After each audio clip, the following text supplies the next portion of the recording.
नर जानी भजो एक साहब को, जिन पानी से पिंड जहानो बनाए।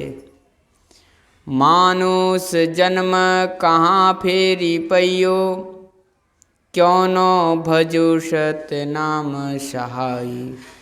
अंतर अर्ज धरों कर जोरी, सुभूली रहा भव में चतुराई। दरिया दिल देखी बिचारी कहें, जब बाण लगी तब कौन बचाई। नर जानी भजो एक साहब को, जिन पानी से पिंड जहानो बनाए। शाही सतना। आदरणीय उपस्थित इस आध्यात्मिक मंच पर सज्जनों तथा देवियों, बड़ी ही हर्ष का विषय है कि साप्ताहिक सत्संग में एकत्र होकर सद्ज्ञान की चर्चा बड़ी शांतिपूर्वक श्रवण करते हैं। अभी हम लोगों के बीच में परम श्रद्धेय संजीव साहब ने अच्छा विचार रखे, बहुत गंभीर विचार रखे, जिसमें उन्होंने कहे कि अपने घट में दिया ना बारू रे। घट में दियाना को बारने की सारी युक्ति बताए। देखिए, हम मनुष्य इस धरातल पर जिस दिन से पग रखते हैं, उस दिन से एक एक दिन घटना आरंभ होता है।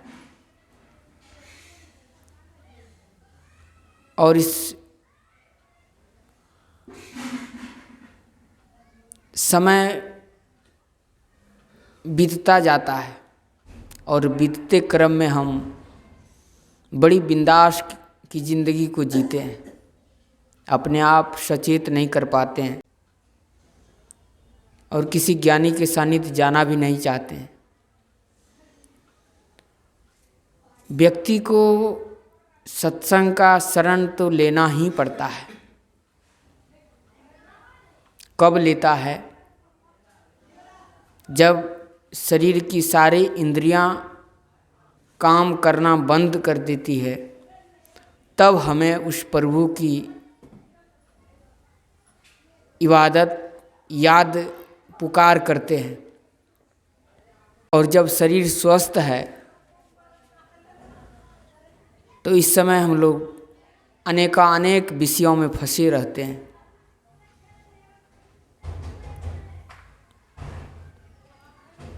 सारा जीवन गफलत में बिताते हैं।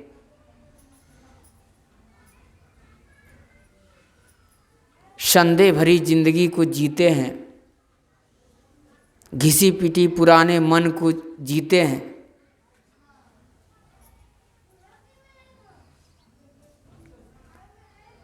इस संसार में नश्वर शरीर पाने के बावजूद भी जितने वस्तुएं हम संग्रह किए रहते हैं, सारे वस्तु हम लोगों का स्थायी नहीं है, लेकिन हम लोग मान बैठे हैं कि यह अस्थाई है।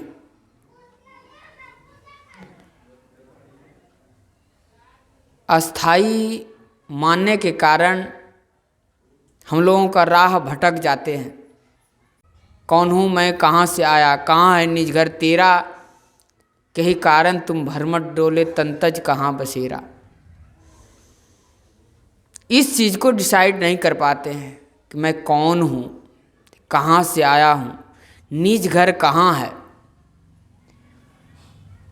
कहीं कारण तुम भरमट डोले तंतज कहाँ बसेरा। इस शरीर को त्यजने के बाद बसेरा कहाँ होगा, यह ठिकाना को नहीं जान पाते हैं और न जानने की जिज्ञासा रखते हैं। और जब इस संसार से अर्थी उठती है तब राम नाम सत्य की नारा लगा करके हम शमशान और कब्रिस्तान तक पहुँचते हैं। और सारा जीवन उस राम नाम से हम प्रीत नहीं करते हैं, प्रेम नहीं करते हैं, उसका गुणगान नहीं करते हैं। एक अवलंब चाहिए। जैसे बैठे हुए हैं तो हम चौकी का अवलंब लेकर के बैठे हैं,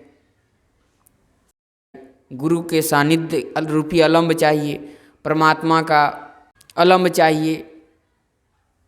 जब तक ये अवलंब में नहीं रहेगा तो ये जीवन का कोई महत्व नहीं है।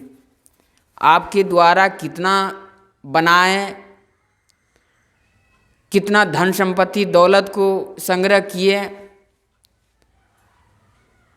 कितने बाल बच्चे की बढ़ोतरी किए, यह मायने नहीं रखता है। संग चले सोई धन है, संतों छूट जाए सो माया। करो तैयारी ऐसी धन की जो नहीं होए पराया। करें उस धन की तैयारी करें जो पराया न हो, जो साथ जाए।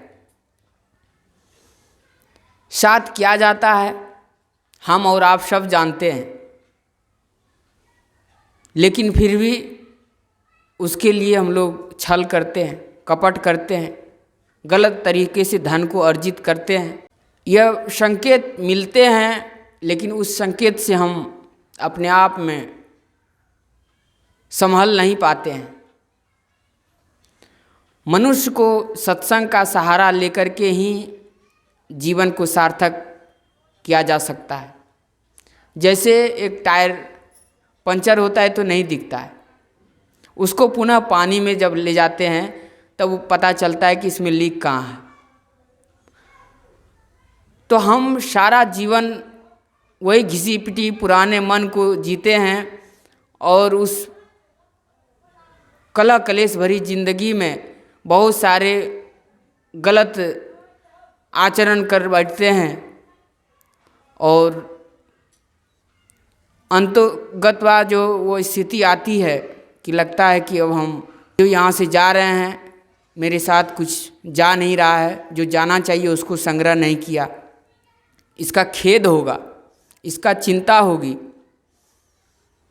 सत्संग में जब आएंगे तभी आपका मन विमल होगा। करु सत्संग विमल मन होई। जब सत्संग करेंगे तो यह मन विमल होगा, सारी दुर्गुणों से दूर होंगे, अच्छे विचार पवित्र आचरण होगा और तभी हम लोगों का मार्ग प्रशस्त होगा। मनुष्य को सत्संग ही सबसे बड़ी जरूरी है और सत्संग हमें ये निर्देश देता है कि इस संसार में जितना हम करते हैं ये तो परिवार के लिए करते हैं, अपने सगा संबंधी के लिए करते हैं, आत्म कल्याण करने के लिए तो स्वयं वो एक सत्संग ही है जो कि आपका उड़ान भर करके वो अमर लोक, अभय लोक, परम गति, निर्वाण पद को प्राप्त कर सकते हैं। एक छोटा सा कहानी आप लोग के बीच में मैं रखना चाहता हूँ। किसी राज्य में राजा बनने का परंपरा 5 साल का हुआ करते थे और 5 साल बीतने के बाद उस राजा को घने जंगल में छोड़ दिए जाते थे और उस घने जंगल में जाने के बाद जंगली जीव उसको नोच करके खा जाते थे। यह परंपरा को देखते हुए उस नगर में कोई राजा बनना नहीं चाहते थे।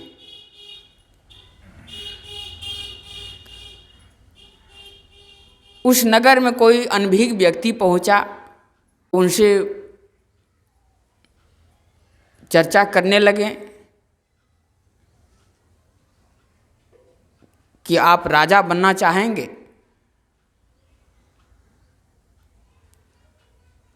तो अनभिज्ञ व्यक्ति को क्या पता होता है कि राजा बनना तो बहुत खुशी की बात है, कौन नहीं चाहेगा राजा बनना। तो वो तैयार हो गया कि ठीक है राजा बन जाएंगे, लेकिन ये विचार नहीं किया कि इस नगर में बहुत सारे व्यक्ति सुयोग्य होंगे, लेकिन किसी को नहीं चुना जा रहा है, सिर्फ मुझे ही कह रहे हैं राजा बनने के लिए। इस पर वो ध्यान नहीं दे करके और वह राजा बनने के लिए तैयार हो गया।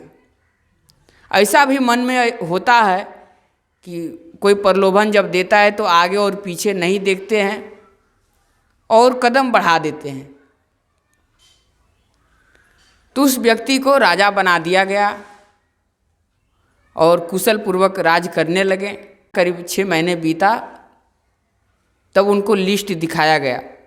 बहुत लंबी लिस्ट थी, राजा का नाम अंकित है। इस सभी का 5 साल बीतने के बाद घने जंगल में छोड़ दिए जाते हैं। तो जब और वहाँ पर जंगली जीव नोच करके खा जाते हैं। शायद आपका भी एक दिन इसी लिस्ट में नाम अंकित होगा। आप भी 5 साल बीतने के बाद उस घने जंगल में छोड़ दिए जाएंगे। ये बात जब वो सुना, तब वो बहुत बेचैन हो गया, बहुत व्याकुल हो गया कि मैंने तो बहुत भूल कर दिया, ऐसा नहीं करना चाहिए, मेरे जीवन के साथ खिलवाड़ हो गया है।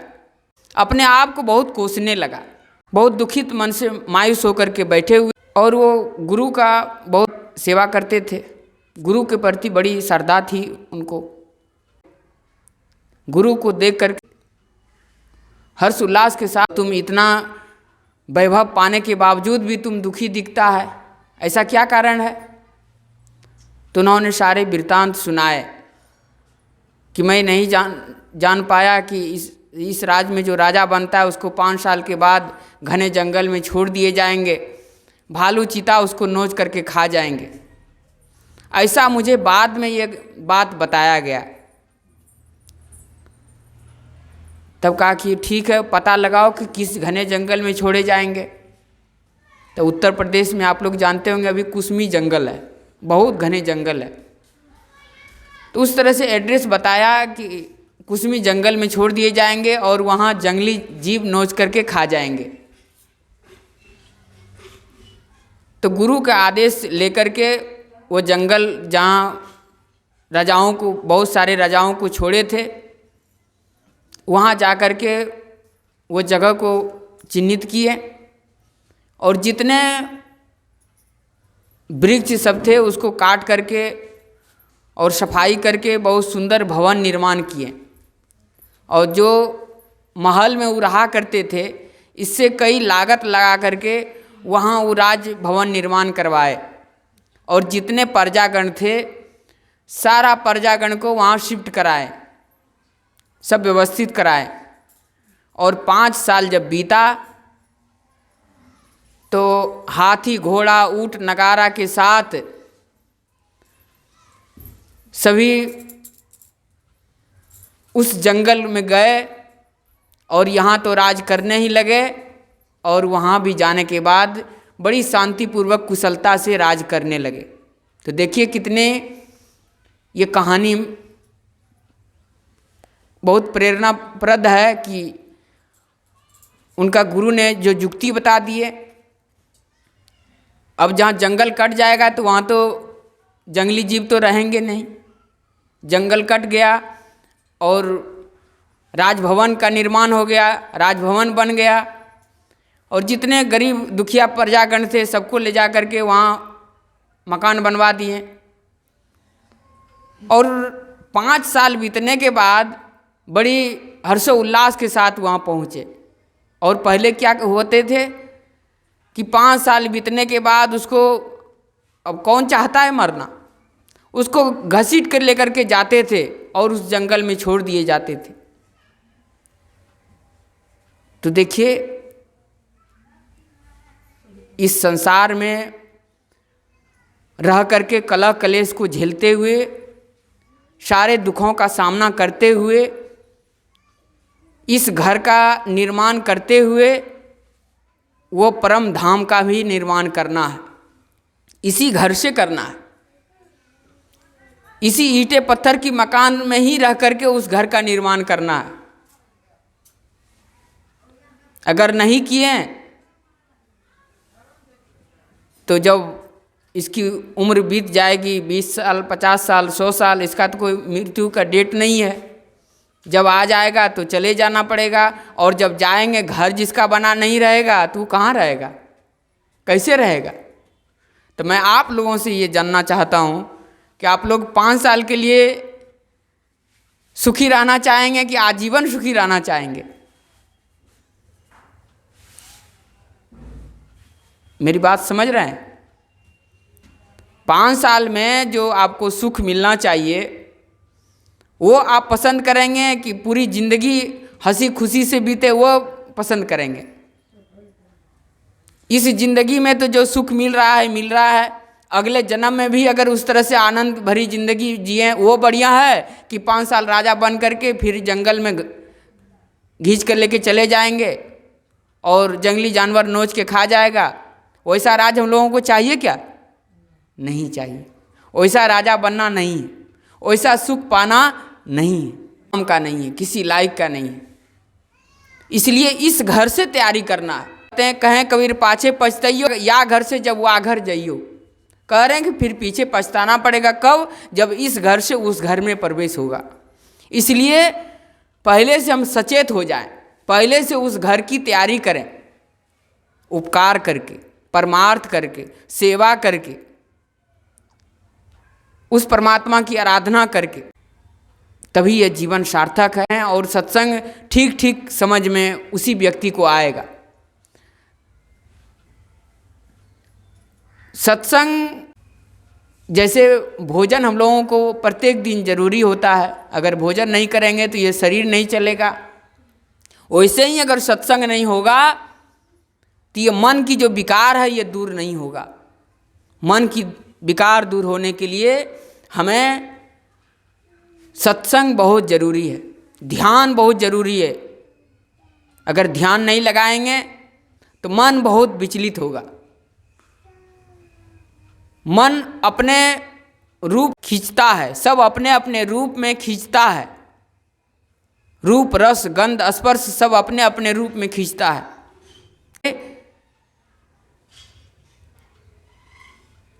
कि एक परमात्मा में सूरत लगाएं। जल में तुम्हीं, थल में तुम्हीं, जीव जवान सबे करता। अछय वृक्ष बिछाय जगत में, सखा सनदी इमिको कहता। दरिया दिल देख विचार कहे, एक नाम अलम्ब सही करता। एक नाम के अलम्ब मानव जीवन सफल होगा, सुखमय होगा।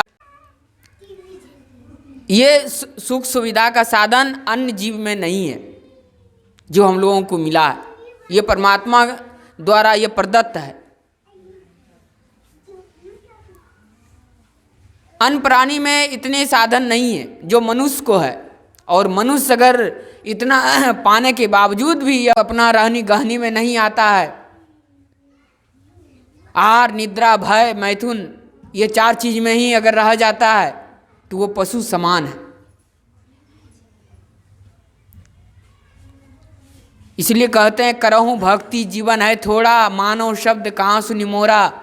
कहते हैं भक्ति भजन कीजिए, यह जीवन थोड़ा है। थोड़ जीवन जग काहे जहराए, अवसर बीते काहे पछताए। कहते हैं ये थोड़ा जीवन है, इसको जहराए नहीं, इसको अज्ञानता में बिताए नहीं, अवसर बीतने के बाद पछताना पड़ेगा। वह घर हमें बनाना है, वह घर, इसी घर से उस घर का निर्माण होगा। याका खोजे तब वाका पावे, बिना केवट के नाव चलावे। जब हम यहाँ खोजेंगे तब हम वहाँ पाएंगे, और तब बिना केवट के हम जो है पार लगेंगे। तो जीवन खत्म हुआ तो जीने का ढंग आया, समा बुझ गया तो महफिल में रंग आया। जीवन खत्म होता है तब जीने का ढंग हम लोगों को पता चलता है कि ऐसा नहीं, ऐसा करना चाहिए। मृत्यु की हम लोग क्यू में, लाइन में खड़े हुए हैं, न जाने कब आ जाएगा किसका ये कहना मुश्किल है, लेकिन हम लोग नज़रअंदाज करके चलते हैं। हमको इस संसार से जाना नहीं है, जाना नहीं है, जाना नहीं है। मृत्यु बहुत ढीठ मेहमान है, उससे कोई बच नहीं पाया है, वो सबके जीवन में आएगा। वो बहुत ढीठ मेहमान है, उस ढीठ मेहमान से बचने के लिए सत्संग जरूरी है। जब सत्संग करेंगे तभी विमल, किया हुआ और दिया हुआ ही आपका जीवन में जाएगा। इसलिए हर हमेशा विचार होना चाहिए कि मन से, वचन से, कर्म से किसी का अनहित न हो। संतों समुझ समुझ पग धरना, एक पग उठाने के बाद दूसरे पग किस तरह से रखना, कहाँ रखना, कैसे रखना, इस पर विचार करना चाहिए। हर हमेशा रहनी गहनी में रहना, गुरु के छत्र छाया में रहना।